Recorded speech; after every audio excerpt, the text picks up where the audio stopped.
ओम शांति। आज इस पहेली को हम सुलझाएंगे कि मैं कौन हूं, क्योंकि सदियों से ये बात चली आई है कि हर कोई जानने के प्रयत्नशील रहे कि आखिर आत्मा क्या चीज है और उसका अनुभव हम कैसे कर सकते हैं।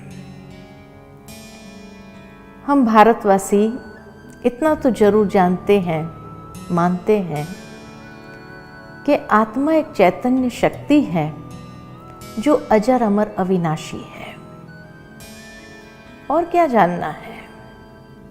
जब कहते हैं कि know thyself, realise thyself, तो और कौन सी बात जाननी है? और सबसे बड़ी बात यह है कि आखिर आत्मा का ज्ञान अगर है या नहीं है तो हमारे जीवन में क्या फर्क पड़ेगा? बहुत बड़ा फर्क पड़ेगा, क्योंकि जिस तरह से मनुष्य जीवन की क्वालिटी आज हो गई है, उस क्वालिटी के हिसाब से कोई खुश नहीं है लाइफ में। और उसका कारण यही है क्योंकि उस वास्तविकता को हमने समझा ही नहीं है, और इसलिए हमने अपनी जीवन शैली को उस अनुसार न बना सके न जी सके। जिस तरह से आज मनुष्य जीवन की क्वालिटी हो गई है, उसमें हम यही देखते हैं कि दुख, शांति, तनाव से ग्रस्त हर व्यक्ति है और भय का जीवन जी रहा है। क्रोध, ईर्ष्या, ये सारे जो अवगुण है वो हमारे जीवन में इतने नेचुरल रीति से आ गए, और इस कारण से लाइफ की क्वालिटी एकदम नेगेटिव हो गई। तो आत्मा के ज्ञान से हमारे जीवन के अंदर बहुत बड़ा फर्क पड़ता है। हमारे जीवन की क्वालिटी में ही, जीवन की शैली में, हमारे इंटरैक्शन में व्यवहार कुशलता हमारी विकसित होने लगती है। इसीलिए आज के युग के अंदर आत्मा का ज्ञान बहुत आवश्यक है। शरीर और आत्मा दो चीज है। शरीर की वास्तविकता को हम बहुत अच्छे से जानते हैं कि शरीर माना 5 तत्व, और इसीलिए जीवन जीने के लिए हमें वही 5 तत्वों की आवश्यकता है। आज हमें ऑक्सीजन चाहिए। क्यों? क्योंकि ऑक्सीजन से ही ये शरीर बना है। ये शरीर की वास्तविकता है। जीने के लिए पानी चाहिए, क्योंकि 60 से 70% शरीर के अंदर पानी का हिस्सा है।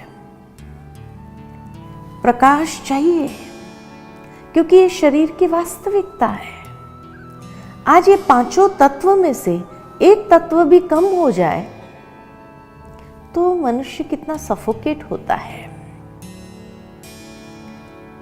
पानी जब पीता है तो व्यक्ति सोच के नहीं पीता है कितना पीना है, लेकिन जैसे ही अंदर का वाटर लेवल बैलेंस हो जाता है कि अपने आप ग्लास छोड़ देता है।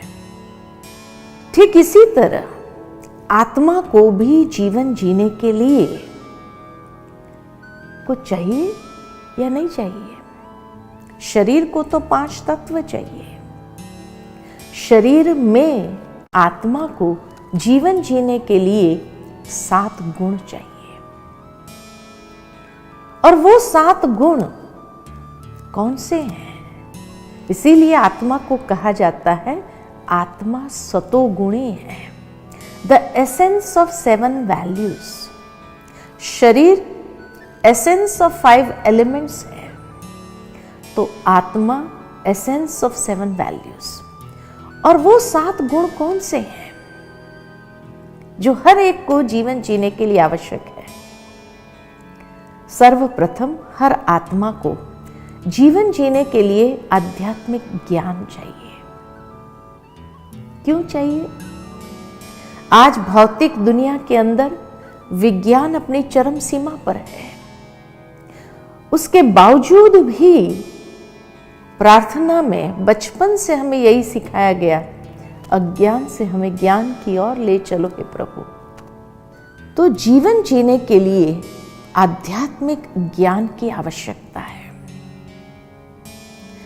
बचपन से ही आप देखेंगे एक छोटा सा बच्चा, उसके सामने भी जब हम कोई आवाज करने वाला खिलौना रखते हैं कि तुरंत वो बच्चा उसको पकड़ना चाहता है और उसको ठोक ठोक करके तोड़ना चाहता है, देखना चाहता है ये आवाज कहां से निकल रही है।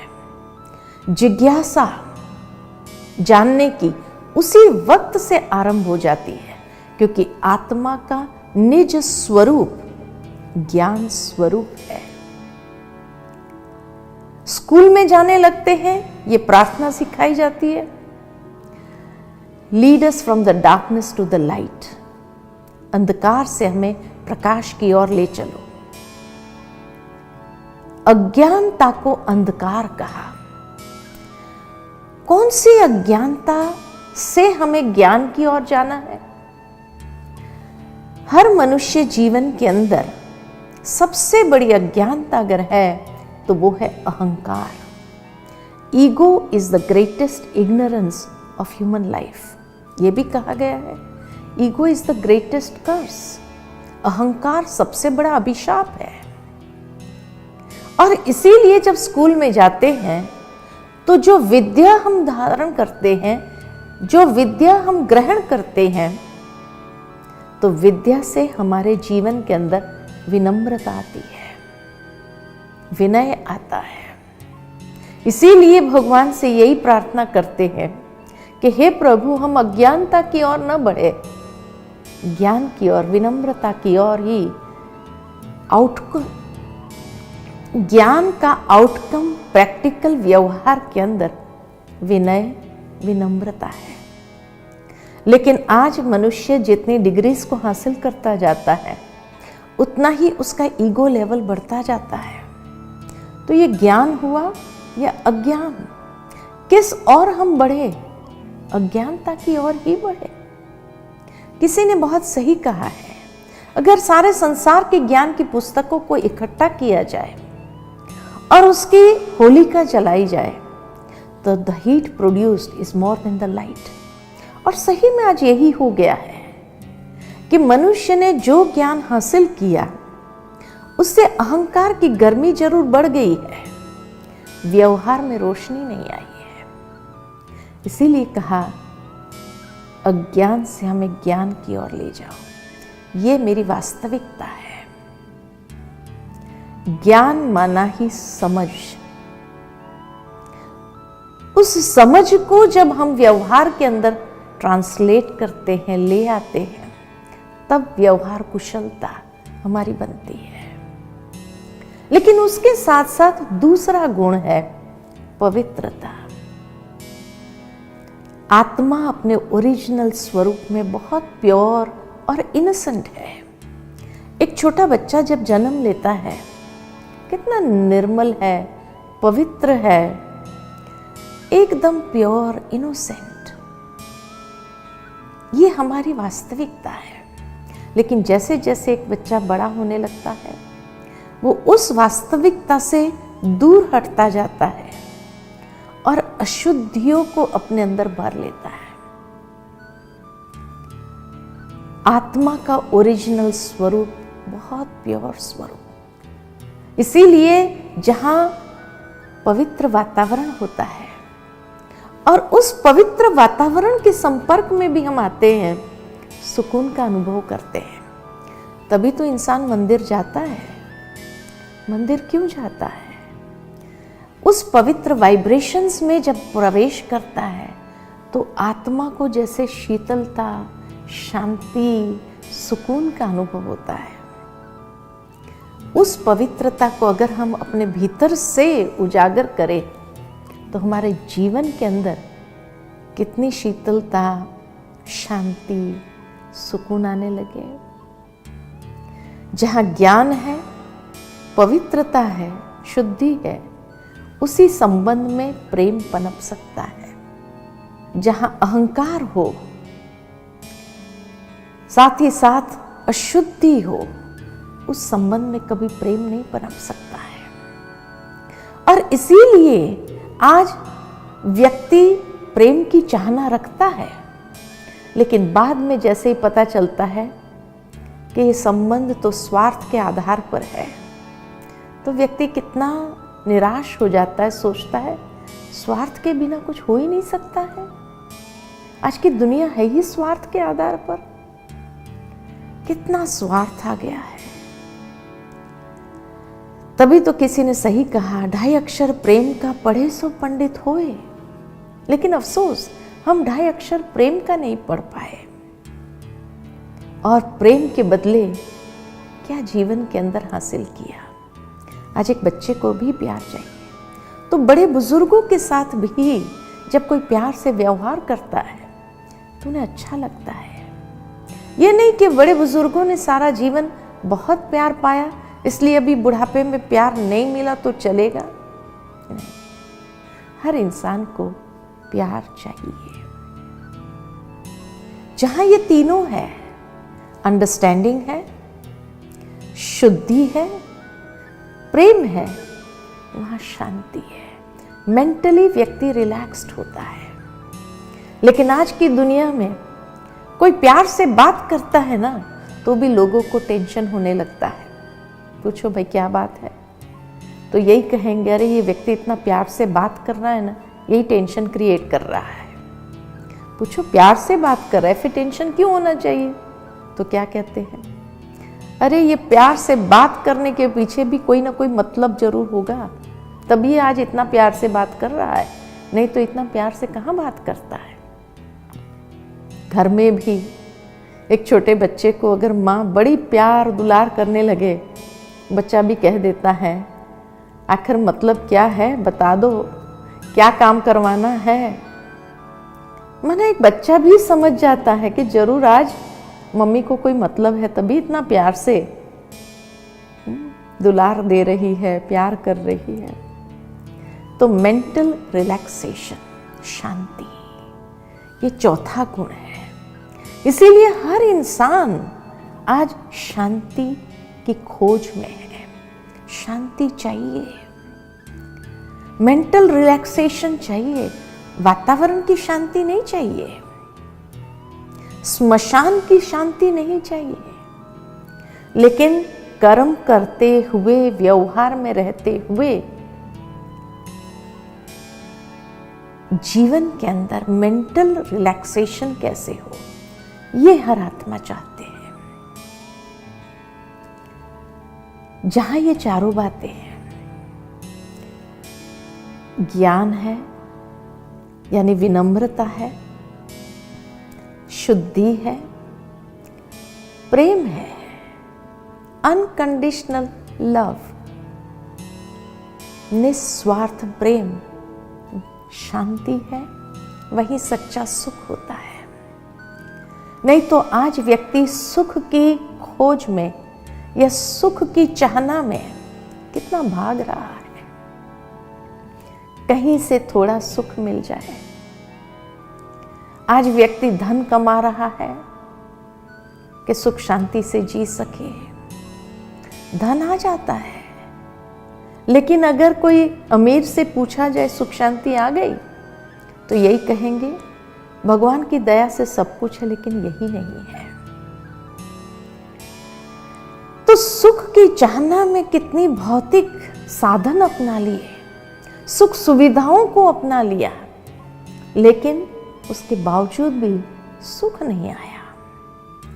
सारे भौतिक सुख सुविधा के साधनों के बीच में होते हुए भी मन परेशान है। तो आत्मा की ओरिजिनल आइडेंटिटी सुख स्वरूप, शांत स्वरूप, प्रेम स्वरूप, पवित्र स्वरूप, ज्ञान स्वरूप है। और जहां ये पांचों चीजें हैं, वहां जीवन की सर्वोच्च प्राप्ति आनंद है।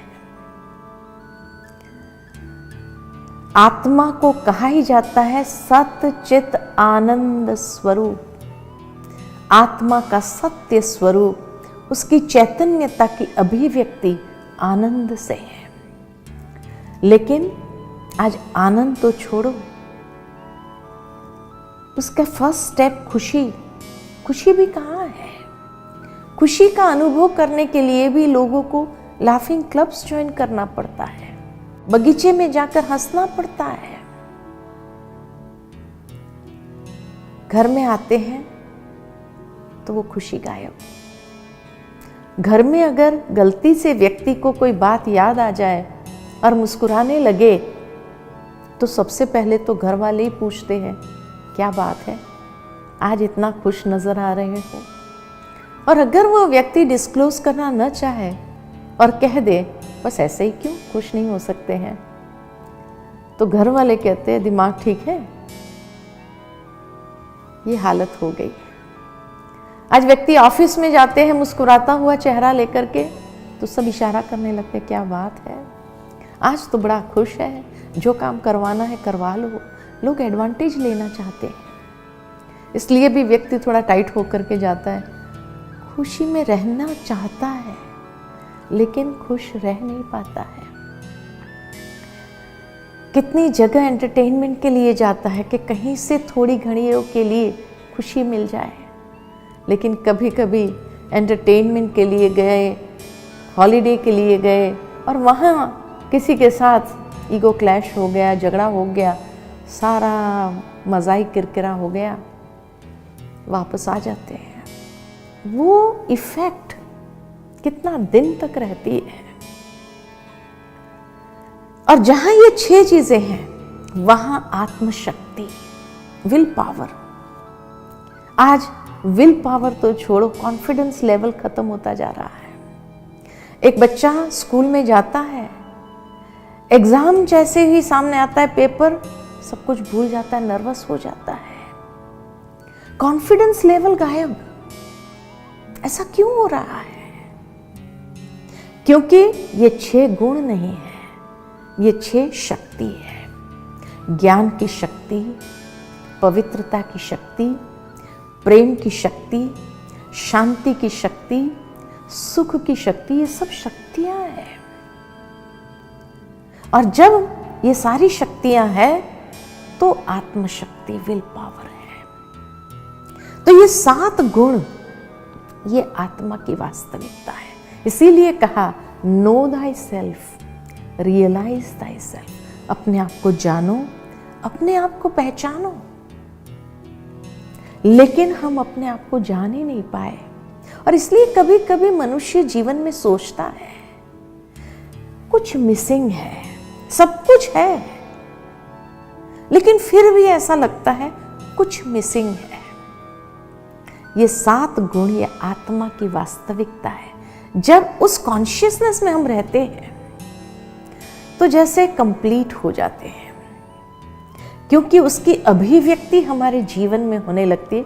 वो वाइब्रेशंस, वो ओरा इस तरह से क्रिएट होने लगता है जिसमें हम कंफर्टेबल फील करते हैं। जैसे नेगेटिव एटमॉस्फेयर में चले जाएं तो वहां कभी कंफर्टेबल फील नहीं करते हैं। क्यों?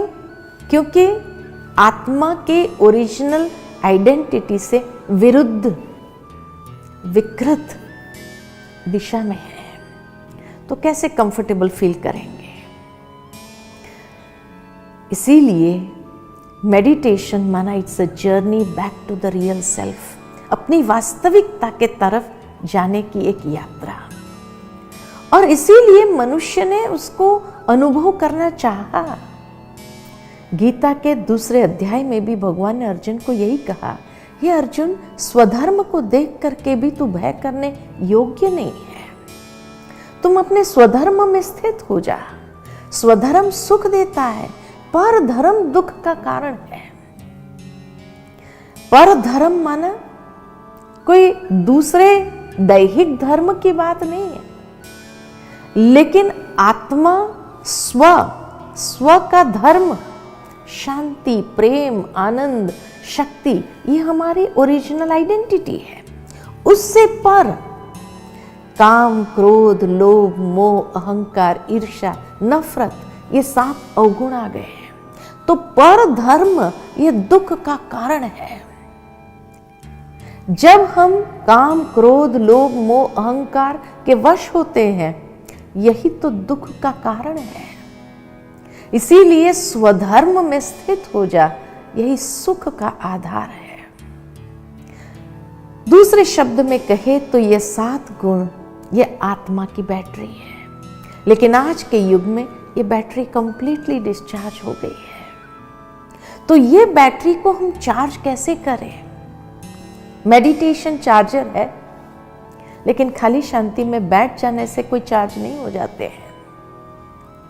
हमें उस स्मृति में, उस कॉन्शियसनेस में अपने आप को स्टेबलाइज करना होगा, स्थित करना होगा, तब हम अपनी बैटरी को फुल चार्ज कर सकते हैं। उसके लिए एक छोटी सी बात याद आती है कि एक बार एक व्यक्ति बहुत गरीब था। उसके पास एक बंजर जमीन का टुकड़ा था। अपने फैमिली को कर्जा ले ले करके पालता जा रहा था। एक समय आया जब सब ने कर्जा देने के लिए मना कर दिया। इतना उदास हो गया और पहली बार उसको अपने जीवन के अंदर गरीबी का एहसास होने लगा और सोचा ऐसा जीवन जीने से तो मर जाना अच्छा है। मरने के विचार उसको आने लगे, परंतु क्या करे? जैसे ही उस बंजर जमीन को देखकर कोस रहा था, ये बंजर जमीन कोई काम की नहीं। तभी वो देखता है कि कुछ लोग उसके तरफ आ रहे हैं। वो लोगों ने पूछा, अरे भाई, ये जमीन किसकी है? उसने कहा, मेरी जमीन है, लेकिन बंजर जमीन कोई काम की नहीं है। वो लोगों ने कहा, हमारे रिसर्च से पता चला है कि उस जमीन के नीचे तेल है। अगर आप हमें खुदाई करने की परमिशन दो, उसका भाड़ा हम दे देंगे। तो उसने कहा, भले ले लीजिए, आप खुदाई करिए, देखिए। उन लोगों ने ड्रिलिंग किया तो पता चला सचमुच उसके नीचे इतना तेल था कि प्रतिदिन 80 बैरल तेल निकल सकता है। बड़े खुश हो गए। वो लोगों ने उससे कहा, भाई, ये जमीन तुम हमें बेच दो, उसके लिए लाखों रुपए तुझे मिलेगा। जब उसके हाथ में पैसे आया तो वो सोचने लगा, अज्ञान भी क्या चीज है। इस जमीन को मैं रोज कोस रहा था, क्योंकि इस बात से अज्ञात था कि इसके नीचे इतना धन है। ठीक इसी तरह आज मनुष्य भी अपने जीवन के अंदर संस्कारों की गरीबी का एहसास कर रहा है। जीवन तो जी रहा है, लेकिन क्या कहता है, अरे रोजमर्रा की जिंदगी है, रोज मरने वाला अनुभव होता है, रोजमर्रा की जिंदगी है। क्योंकि अंदर से खोखला महसूस करता है अपने आप को, जीवन खोखला हो गया है। जो धन है, जो पोटेंशियल है, जो क्षमता है, शक्ति है, वो तो भीतर है, लेकिन वहां तक हम पहुंच ही नहीं सके। तभी सदियों से ये कही गई है बात, मैं कौन हूं, इस पहेली को जिसने भी सुलझा दिया वो जीवन में इतना समृद्ध हो गया कि उसके जीवन में कभी टेंशन, डिप्रेशन नाम की चीज आ ही नहीं सकती है। तो आइए इस राजयोग के माध्यम से हम अपने जीवन को समृद्धि की ओर ले चले, अध्यात्म के आधार से उस समृद्धि की ओर। अगले सत्र में हम देखेंगे कि ये आत्मा की बैटरी को कैसे चार्ज किया जाए। चार्ज करने के कई तरीके हैं, बहुत सुंदर तरीके हैं, और उसको चार्ज करते हुए हम अपने जीवन को किस तरह से परिपूर्ण अनुभव करें। ओम